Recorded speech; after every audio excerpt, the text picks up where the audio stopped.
जय श्री कृष्णा। राधे राधे। गीता जी का 11वां अध्याय सुना रहे हैं। कोई भूल हो तो माफ करना।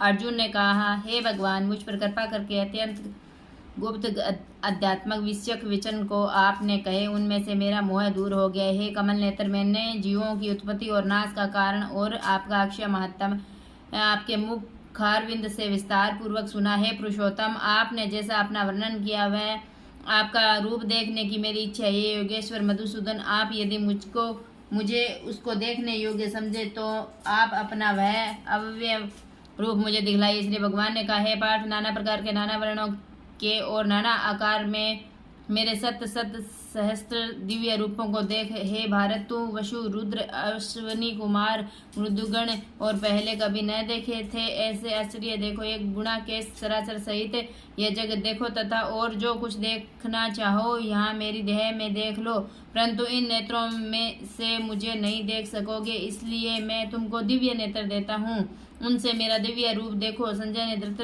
धृतराष्ट्र से कहा कि हे राजन, इस प्रकार श्री कृष्णचंद्र जी ने अर्जुन से कहा और उसको दिव्य दृष्टि देकर अपना अलौकिक रूप दिखाया। उस विश्व रूप के अनेक मुख और अनेक नेत्र थे, उनमें अनेक अद्भुत दृश्य थे। देह पर अनेक सुंदर सुंदर आभूषण तथा आयुधों से सुसज्जित थे। देह पर दिव्य दिव्य वस्त्र थे, दिव्य गंध शरीर पर लगे थे। उस समस्त आश्चर्य मन अनंत देव के सब और मुख दिखाई देते थे। आकाश में यदि हजारों सूर्यों की प्रभा एक साथ हो तो उस महात्मा की भी प्रभा की समानता न कर सकेंगे। उस समय अर्जुन ने देवादि देव के शरीर में अनेक प्रकार से विमल इस समस्त जगत को एकत्रित देखा। तब अर्जुन आश्चर्य से चकित हो गया, उसका शरीर रोमांचित हो गया। उसने शीश नवाकर हाथ जोड़कर कहा, हे देव, तुम्हारी देह में सब देव, भिन्न भिन्न प्राणियों के समुदाय, कमलासन पर बैठे हुए देवताओं के ईश, ब्रह्मा, संपूर्ण ऋषि और दिव्य सर्पों में मैं देखता हूँ।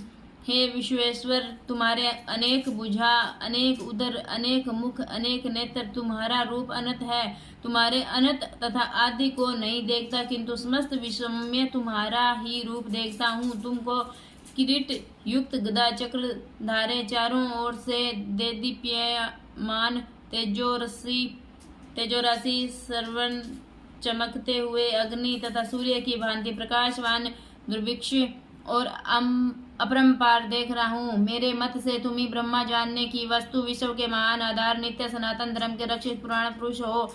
मैं आपको आदि, मध्य तथा अंत से अनंत शक्ति, अनंत भुज, चंद्र सूर्य है, नेत्र जिसके ऐसे कांतिमान अग्नि के सदृश मुख वाला, अपने तेज से इस संपूर्ण संसार को तपते हुए देख रहा हूँ। हे महात्मन, पृथ्वी और आकाश के मध्य वह अनंत और संपूर्ण दिशाएं आप से ही व्याप्त हो रही है। आपका यह अद्भुत और उग्र रूप देख तीनों लोग व्यथित हो रहे हैं। यह देखो, देवताओं के समूह तुम्हारी शरण आ रहे हैं, उनमें कितने ही भयभीत होकर हाथ जोड़कर आपकी प्रार्थना कर रहे हैं। महर्षियों और सिद्धों का समूह स्वास्तिक कहकर नाना प्रकार से आपकी प्रशंसा कर रहे हैं। रुद्र, आदित्य, वसु, साध्य, विषव, देव, अश्विनी, मारुत, पितर, गंधर्व, यक्ष, असुर, सिद्ध इनके संग विस्मित होकर आपकी ओर टकटकी लगाकर देख रहे हैं। महाभाव, अनेक नेत्र, अनेक बाहु, अनेक जाग, अनेक पेट, कराल, दंत युक्त आपका ये विशाल रूप देख सब अत्यंत भयभीत हो रहे हैं और मैं भी घबरा रहा हूँ। आकाश तक पहुँचे हुए आप के प्रकाशमान, अनेक वर्षों से फैलाए हुए मुख के जलने वाले विशाल नेत्र युक्त तुमको देखकर हे विष्णु, मेरा जी घबरा रहा है, मुझसे धैर्य धरा नहीं जाता और चित्त स्थिर नहीं होता। हे देवेश, हे जगन्निवास, इन भयंकर दाढ़ों वाले और कालाग्नि के सदृश आपके मुख को देखकर मुझे दिशा नहीं सूझती, मैं शांति नहीं पाता। अतः मुझ पर दया करो। धृतराष्ट्र के दुर्योधनादि पुत्र अपने साथ अनेक राजाओं के सहित और भीषण द्रोण और कर्ण तथा हमारी ओर से मुख्य योद्धा बड़ी बड़ी दाढ़ों से युक्त विकराल आपके मुख में शीघ्रता से प्रवेश कर रहे हैं और उसमें कितने लोग आपके दांतों में दब कर ऐसे दिखाई देते हैं मानो उनका शरीर चूर्ण हो गया हो। जैसे नदियों की अनेक जल धाराएं जब समुद्र की ओर बहती है, वैसे ही हे मनुष्य लोक के वीर आपके प्रज्वलित मुखों में प्रवेश कर रहे हैं, अग्नि में पतंगे जैसे गिरते हैं। ये सब लोग भी अपने नाश के लिए आपके मुख में बड़ी तेजी से प्रवेश कर रहे हैं। हे विष्णु, जलते हुए मुखों के चारों ओर से सब वीरों को निगल कर आप जीव चाट रहे हैं। आपकी तीक्ष्ण प्रभाएं समस्त संसार को तेज से व्याप्त कर तृप्त कर रही है। ये भयानक रूपधारी कौन है? ये मुझसे कहो। हे देववर, आपको नमस्कार है, मुझ पर आप प्रसन्न हो। यह जगतकर्ता आदि पुरुष, आपको जानने की मैं इच्छा रखता हूँ, क्योंकि आपकी यह प्रवृत्ति मेरे समझ में नहीं आती है। श्री भगवान बोले, संसार का नाश करने वाले मैं उग्रकाल हूँ, समस्त जनों का संहार करने के लिए आया हूँ। तुम्हारे युद्ध न करने पर भी ये वीर जीवित न रह सकेंगे, अतः तुम उठो और शत्रुओं का संहार कर यश को लेकर इस समृद्धिशाली राजा का भोग करो। हे सव्य सचिन, उनको मैंने पहले ही मार रखा है, तुम केवल निमित्त हो जाओ। मेरे मारे हुए द्रोण, विषम, जयद्रथ, कर्ण और अन्य योद्धाओं को मारो, घबराओ मत, युद्ध करो। तुम संग्राम में शत्रुओं को जीतोगे। संजय ने कहा है, इस प्रकार श्री कृष्ण जी के वचन सुन मुकुटधारी अर्जुन हाथ जोड़कर कंपित और भयभीत हुए साष्टांग प्रणाम कर नम्रता पूर्वक बोले, हे हर्षिकेश, आपके गुणगान करने से सब संसार प्रसन्न और प्रेम मगन हो रहा है। राक्षस डर कर दिशाओं की ओर भागते हैं और सिद्ध पुरुष आपको नमस्कार करते हैं, सो ठीक है। हे मातमन, हे अनंत, हे देवादिदेव, हे जगन्निवास, आप ब्रह्मा से भी श्रेष्ठ हो। आपको देवता क्यों न नमस्कार करे? व्यक्तित भी आप हो और अव्यक्तित भी आप हो, तथा इन दोनों से प्रे अक्षर भी आप हो। हे अनंत रूप, आप आदि देव हो, विश्व के परम आधार हो, ज्ञाता और ज्ञेय हो, श्रेष्ठ स्थान आप हो, विश्व का विस्तार करने वाले आप हो। आप वायु, यम, अग्नि, वरुण, चंद्र, ब्रह्मा और ब्रह्मा जी के भी पिता को आपको नमस्कार है, और फिर भी आप बार बार आप ही को नमस्कार है। हे स्वरूप है और आप अनंत वीर्यवान तथा अतुल पराक्रमी हो, आप जगत में व्याप्त हो, इसलिए स्वरूप हो। तुम्हारी महिमा को न जानकर मैंने तुमको अपना मित्र मानकर हे कृष्ण, हे सखा, ऐसा जो तिरस्कार से कहा सो प्रमाद से अथवा स्नेह से है अच्युत विश्वरूप, तुमसे इन बोलों की क्षमा मांगता हूँ, जो कि परिहास से विहार, सोने बैठने और भोजन के समय अकेले अथवा मित्रों के मध्य में तुम्हारा अपमान किया। तुम इस स्थावर जंगम रूप लोक के पिता, पूज्य और महान गुरु हो। त्रिलोकी में भी तुम्हारे समान कोई नहीं है, तुमसे अधिक अतुल प्रभाव कहाँ से होगा? इसलिए हे इस तुमको सिर झुकाकर प्रणाम करके यही प्रार्थना करता हूँ कि मुझ पर कृपा करो। हे देव, जैसे पिता पुत्र के, मित्र के और प्रिय के अपराधों को क्षमा करता है, वैसे ही तुम मेरे अपराध को क्षमा करो। हे देव, जो पहले कभी नहीं देखा ऐसा आपको रूप देकर प्रसन्न हूँ, और भय से मेरा मन व्याकुल है, इसलिए वही पहला रूप मुझको दिखाओ। और हे देवेश, आप प्रसन्न हो जाओ। हे सहस्र भाव से दिव्य मूर्ति में फिर आपको वही किरीट, गदा और हाथ में चक्र धारण किए हुए देखना चाहता हूँ। श्री कृष्ण भगवान ने कहा, हे अर्जुन, मैंने प्रसन्न होकर ये तेजो में अनंत आग और विश्व रूप अपने योग के प्रभाव से तुमको दिखलाया है, जिसको तुम्हारे अतिरिक्त इससे पहले किसी ने नहीं देखा है। पांडवों में श्रेष्ठ मनुष्य लोक में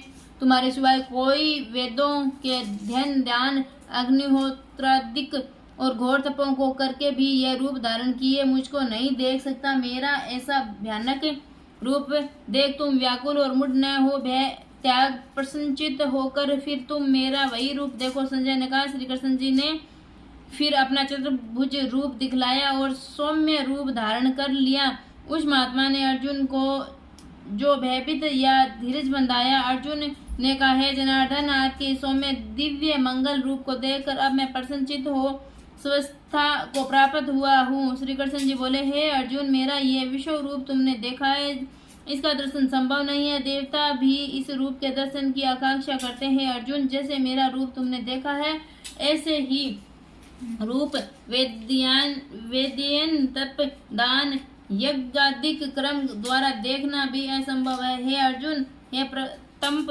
मेरा जो विषव रूप है इसको मनुष्य अनंत भक्ति द्वारा जान सकते हैं, तत्व ज्ञान द्वारा इसमें लीन हो सकते हैं। हे अर्जुन, जो कोई मनुष्य मेरी भक्ति के लिए कर्म करते हैं, मुझको ही सर्वोत्तम मानते हैं, मुझ में ही भक्ति रखते हैं, सब संसारिक सुखों से मुख मोड़ चुके हैं, संपूर्ण प्राणी मात्र से वैर त्याग चुके हैं, वे ही मुझको प्राप्त हो सकते हैं। श्रीमद्भागवत गीता सुपनिषद सुख ब्रह्मा विद्या योग शास्त्र श्री कृष्ण अर्जुन संवादे विषव रूप दिव्य नाम एकोदशो अध्याय समाप्त। 11वां अध्याय समाप्त। 11वें अध्याय का मातम। श्री नारायण जी बोले, हे लक्ष्मी, अब 11वें अध्याय का मातम सुनो।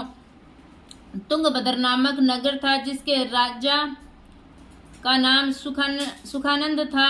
वह श्री लक्ष्मी जी नारायण की सेवा बहुत करता था। वहाँ एक ब्राह्मण बड़ा विद्वान पंडित रहता था। वह ब्राह्मण नित्य गीता जी के 11वें अध्याय का पाठ करता था और राजा भी वह नित्य लक्ष्मी नारायण की सेवा करता था और पाठ भी नित्य श्रवण करता था। ऐसा करते करते बहुत काल व्यतीत हो एक दिन राजा घर को गया। उस दिन अतीत देशांतर फिरते फिरते नगर में आए अतीतों ने राजा से कोई जगह मांगी। राजा ने बड़ी हवेली खुलवा दी।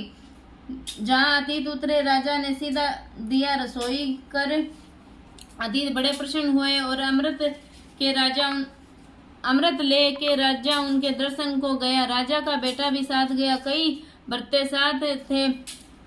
राजा उस हवेली में आया और जो महंत था उसके साथ बातचीत करने लगा और राजा का पुत्र खेलने लगा। वहाँ एक प्रेत रहता था। उस प्रेत ने राजा के पुत्र को मारा। चाकरों ने राजा को खबर करी। राजा यद्यपि सेवा करता, वह कथा श्रवण करता था, परंतु पुत्र के मोह में राजा के मन में दुर्बुद्धि आ गई। राजा बोला, हे संत जी, आपका दर्शन हमको बहुत फला। एक पुत्र था, सो प्रेत ने मार दिया। तब ब्राह्मण ने कहा, हे राजा जी, चलो देखें कहाँ है तेरा पुत्र। राजा ब्राह्मण महंत भी वहाँ आए जहाँ राजकुमार मरा पड़ा था। तब ब्राह्मण ने कहा, अरे प्रेत, तू इस लड़के पर कृपा दृष्टि कर, जो यह लड़का जी उठे और मैं तुझे गीता जी के 11वें अध्याय का पाठ सुनाता हूँ, तू उसे श्रवण कर, इससे तेरा कल्याण होगा। विप्र ने गीता के 11वें अध्याय का पाठ किया और प्रेत पर जल छिड़का।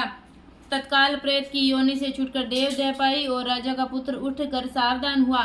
प्रेत श्याम सुंदर चतुर्भुज रूप होके खड़ा हो गया। स्वर्ग से विमान आए, उनमें चला गया।